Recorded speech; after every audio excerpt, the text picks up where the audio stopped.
Did you know that the maps that you see today are incomplete? Take a look at maps from over 500 years ago, then compare them to modern maps. The difference is mind-boggling. The ancient maps show strange lands with such specific geography, lands that we can't find on planet Earth today, neither through a Google search nor a tour of all 7 continents. So where are these non-existent lands? What happened to their inhabitants?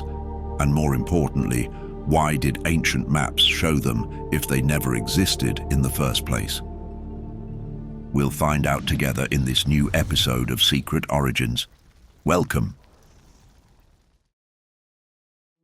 Picture this.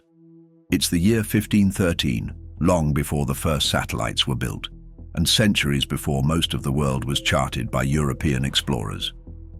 You're standing in a library somewhere in the Ottoman Empire, and in your hands is a map drawn on gazelle skin by a man named Piri Reis. At first glance, it looks like any other medieval map, with sketches showing rough coastlines and notes in the margins of the map. But then, something catches your eye. At the bottom of the parchment, you see a continent that no one in the 1500s should have known about, Antarctica. And it's not just a vague outline of the continent, no. This map shows you an impossibly detailed image of Antarctica without the miles of ice that currently cover it. How unreal would this feel? This is why it would feel unreal. According to historians, Antarctica wasn't discovered for another 3 centuries. That is, the continent was officially uncovered in 1820, and no one could even get a glimpse of what its coastline beneath the ice looks like until the 20th century, and this was only made possible with radar mapping and satellites. So how on earth did a 16th century cartographer get it right? Geologists will tell you that the last time Antarctica's coast was ice-free was at least 6,000 years ago. This was a time that predates Mesopotamia, Egypt, and far into a period for which we have no record. And yet, here it is, drawn with a confidence that suggests someone had actually seen it. Which begs the question, how did Piri Reis know? Are there more maps of places lost to us? And can we even trust our current maps? There is only one way to find out. Around the world, there are unexplained maps hidden in old libraries and archives. These maps were drawn long before satellites, global travel, and all the modern ways humans now use to know the full shape of the Earth. Maps showing continents that don't exist and islands no one can find today.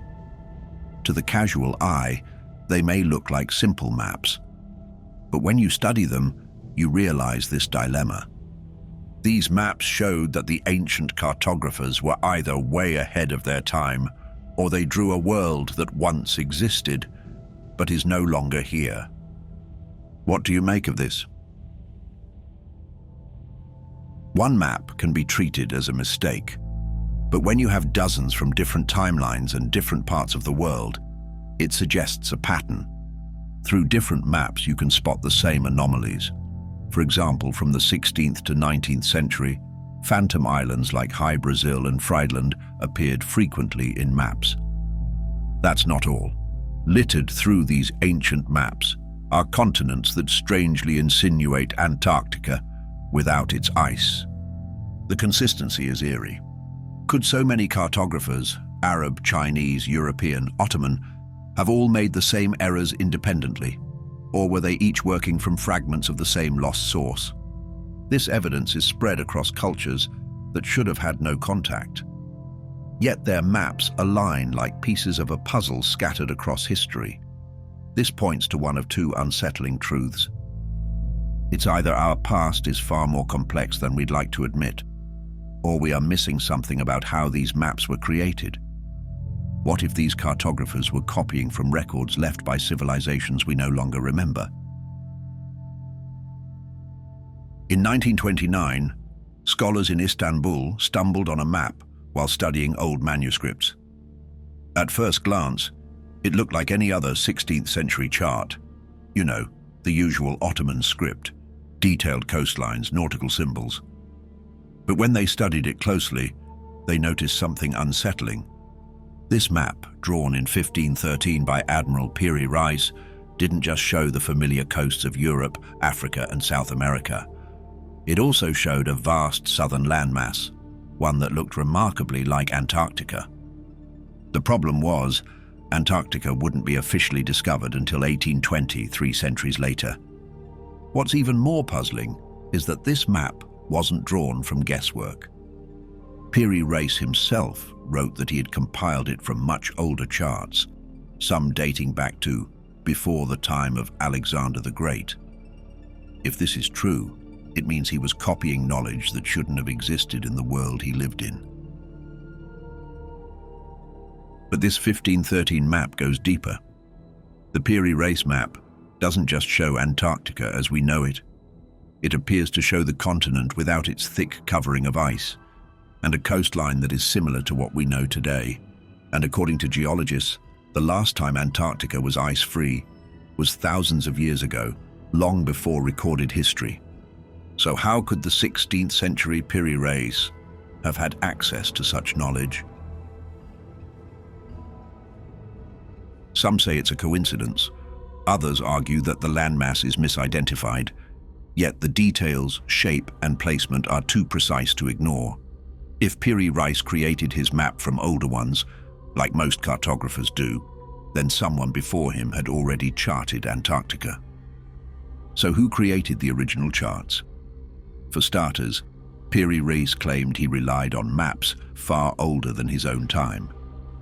If his account is accurate, then those older maps must have been drawn by a civilization with the ability to travel, survey, and record a world most of us thought was prehistoric. The Piri Reis map forces us to confront an uncomfortable possibility. Unlike what we've been taught, we might have no idea about the true first explorers of Earth. In the depths of the ocean, there are many mysteries, but one of these mysteries stands tall.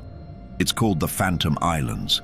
These are lands that appeared on maps for centuries and then vanished. One of these islands is Hy-Brasil.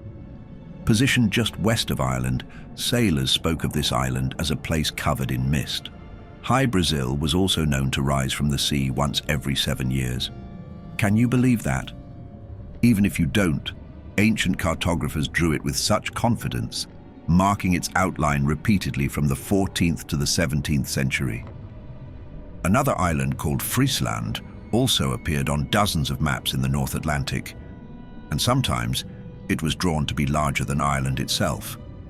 On the other hand, we see Antillia, a sprawling island placed in the Atlantic long before Columbus set sail.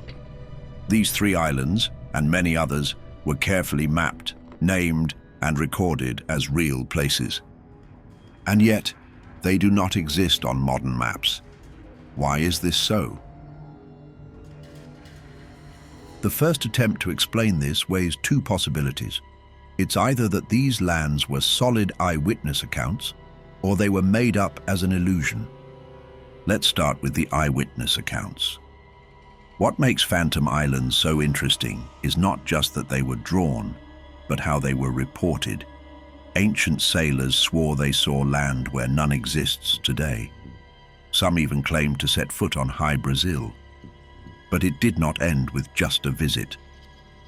They returned with tales of strange animals and advanced inhabitants. These accounts were enough to convince the ancient mapmakers, who copied what they believed to be verified discoveries.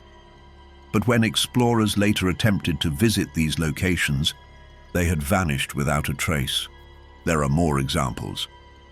In 1683, an admiral named William Cowie shook the world with an interesting discovery. Just off the coast of South America, Cowie saw an island, Pepys Island. What about Bradley? This is a snow-covered landmass located north of Crocker Land, and Frederick Cook, an explorer in 1908, discovered it. These examples are all eyewitness accounts reported by either wandering sailors or explorers. But one thing about accounts like these, they are personal experiences, depending on how vividly they are narrated, and the narrator. It's little wonder how these islands found themselves on the map. But what do modern-day scholars have to say about this? Many say nothing. This is because with modern-day technology, these phantom islands are nowhere to be found. So how do you combat a place you cannot see? Some called these islands mirages, citing that they were just optical illusions created by the interplay of light and sea. Others suggested that volcanic activity may have created and destroyed the islands in quick succession. But beneath these loud counters, there are murmurs of a strange reason. Perhaps there is more to these phantom islands than we know. So, what exactly explains phantom islands? Were they mistakes made by cartographers who trusted unreliable reports? Or are they the results of geological events, like being briefly thrust above water, then swallowed again by the sea? Whatever the answer, there is a more unsettling theory. It suggests that these maps recorded temporary windows into parallel realities. What this means is that Hy-Brasil, Frisland and Antillia do exist, just not here in this version of Earth. Instead, sailors, in their long travels, may have stumbled into a world adjacent to our own. If there is an iota of truth in this theory, then the Phantom Islands remind us that maps may not just record geography. There is something more. These Phantom Islands don't end in Piri Reis. Like their European counterparts, the Chinese were charting the Pacific with equal mystery. During the Ming Dynasty, from the 14th to the 17th century, naval operations produced sea charts that included islands we cannot find today. Since these crafted maps were meant as guides for massive fleets, they showed Pacific features that our modern atlases insist don't exist. Some appear near Micronesia, others farther east, stretching into the same waters that modern geography brands as empty. Yet these charts were real, serving as functional documents for navigation. If sailors relied on them, it means they believed those lands were real. So it's either the Pacific once held islands that have long since disappeared, or the cartographers are recording something that history has chosen not to remember. And it's not just the maps that have records that don't match our reality. Across Polynesia and Asia, myths tell of sunken homelands and vanished islands. The Polynesians spoke of Hawaii, a place of origin that now lies beneath the waves. Also, Japanese legends recall missing countries beyond their eastern horizon. Even the Philippines tells stories of great lands swallowed by the sea. These myths all align with the vanished islands in the Chinese maps. Were these simply stories to explain natural disasters, or was there more to them? In 1926, a British writer dropped a bombshell on the world of history and archaeology.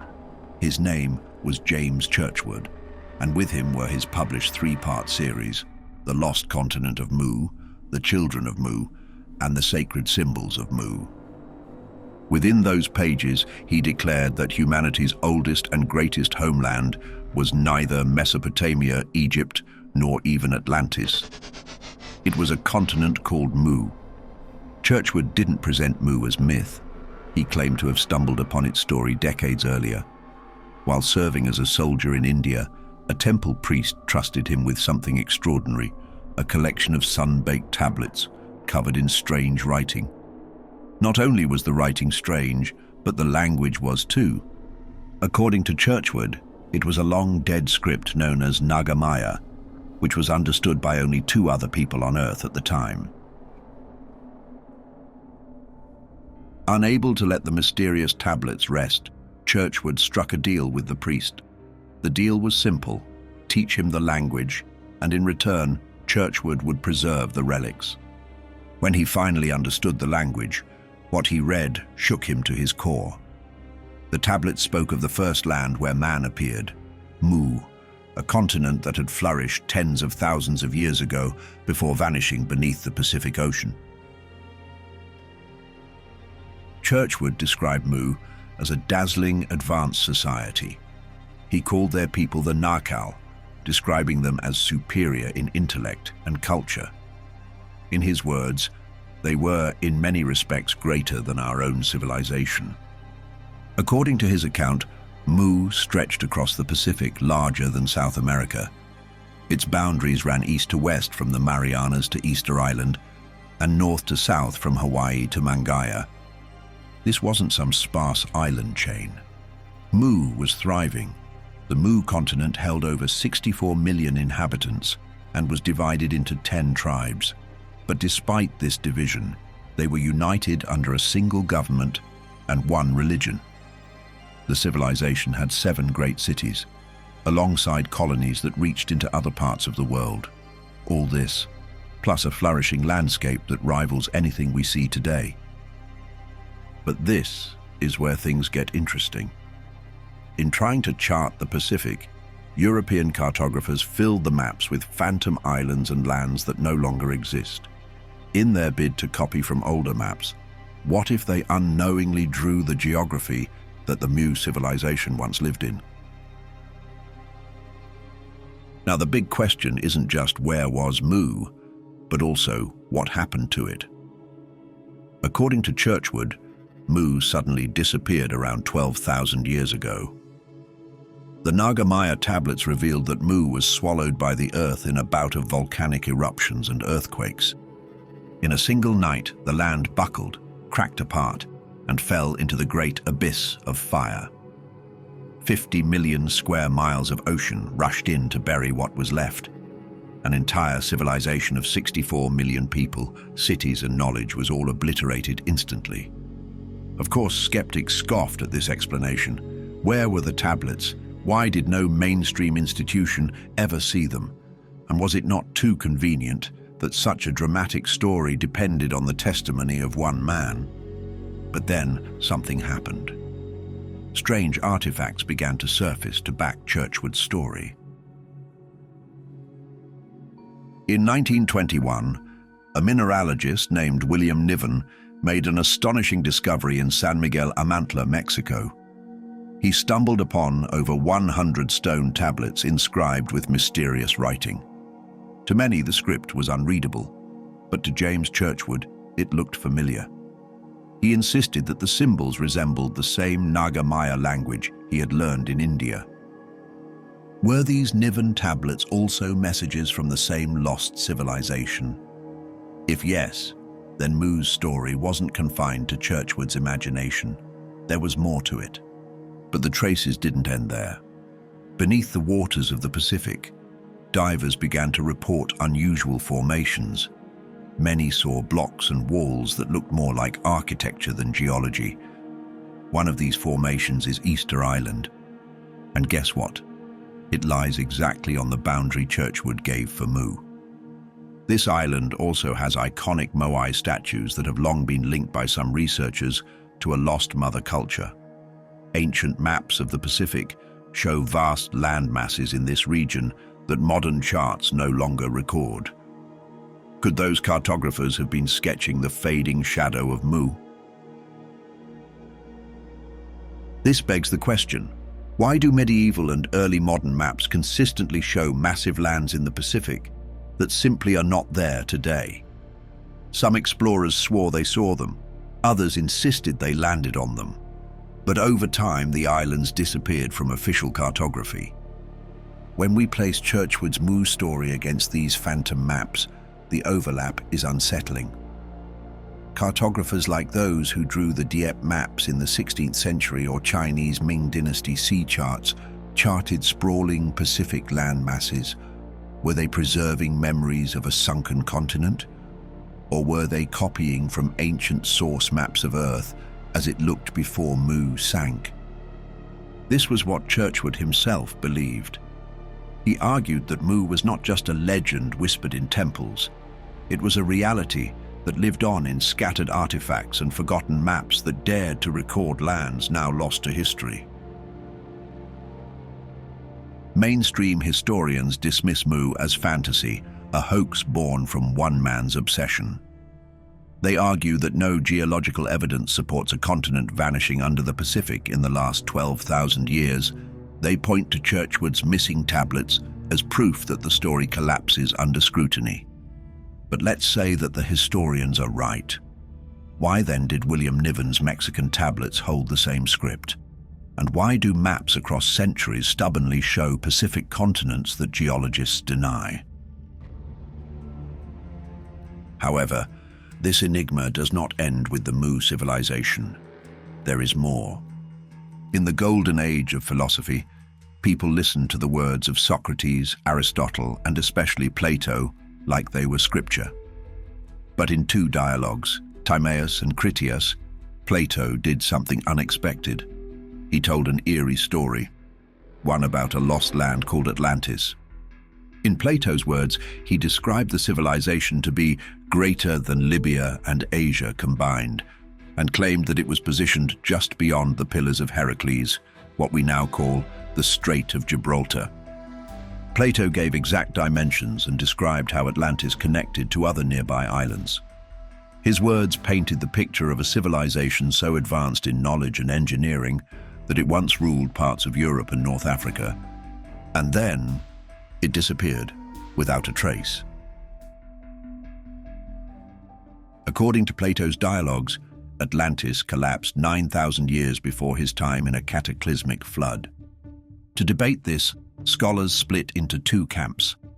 Some argued Plato was simply teaching through allegory, using Atlantis as a warning against arrogance and corruption. Others countered by asking, why would he go to such lengths describing real places like Libya, Tyrrhenia, and Egypt, only to anchor them to a made-up land? If Atlantis was a fantasy, why weave it so tightly into Earth's geography? This clash of interpretation turned Plato's text into one of the greatest historical riddles of all time. Now this is where things get really interesting. Later maps show vast islands in the Atlantic that modern charts no longer recognize. Some cartographers marked lands west of Africa and Europe that looked suspiciously like Plato's Atlantis. Were these early mapmakers simply misled by sailors sketching phantoms? Or were they working from ancient source maps that held traces of Atlantean geography? One thing is clear, Plato may have intended to spark debate or not, but he accidentally planted the idea that maps themselves could be gateways to forgotten civilizations, and Atlantis stands proud in this regard. But the Mu and Atlantean civilizations are still a surface in the possible reasons why ancient maps show phantom lands. What if the phantom lands did exist, but were destroyed through crustal displacement? Imagine waking up tomorrow and finding that your city is now closer to the Arctic, or that a tropical island you once knew is buried under ice. Sounds impossible, right? Yet that's exactly what Professor Charles Hapgood proposed in the mid-20th century with his theory of crustal displacement. Hapgood argued that Earth's crust doesn't always sit still. It can slip over the softer mantle beneath, dragging continents into new positions. In a matter of thousands or even hundreds of years, coastlines could vanish, climates could flip, and entire landmasses could drown or freeze. Even Albert Einstein thought the idea was worth considering. Now connect this to our ancient maps. Take the famous Piri Reis map that shows Antarctica without its ice sheet. If Hapgood was right, then maybe Antarctica wasn't frozen at the time. Instead, it sat in warmer waters, and its coasts were mapped before the pole shift buried them under ice. This doesn't mean lost continents aren't real, but it insinuates that ancient cartographers might have been recording a very different Earth from the one we know today. So with all these possible reasons, why do we see these anomalies brushed aside so quickly? Part of it, of course, is caution. Science thrives on evidence, not speculation. And anything that can't be proven under a microscope or measured in the field is usually set aside. But there's more to it than that. There's also something cultural at play. Because if we admit that these ancient maps are accurate, then we're also admitting that civilizations thousands of years before us had knowledge we can't explain. And that would force us to do something uncomfortable, rewrite history, rethink what humans were capable of, and face the possibility that we were not the first people to map the Earth in astonishing detail. That kind of idea shakes things up. It rattles the foundations of archaeology, geology, and the entire story we've been taught about human progress. So it becomes easier to simply wave the anomalies away, call them errors or mere curiosities, place them in the dusty corner of a museum and move on, because that way the official story stays intact. But here's the thing. Every time we dismiss these maps, we might also be dismissing pieces of the truth. Is that the right thing to do? Tell us what you think in the comments. Also, leave a like and subscribe to the channel for more ancient mysteries. Keep your minds open. And until we meet again.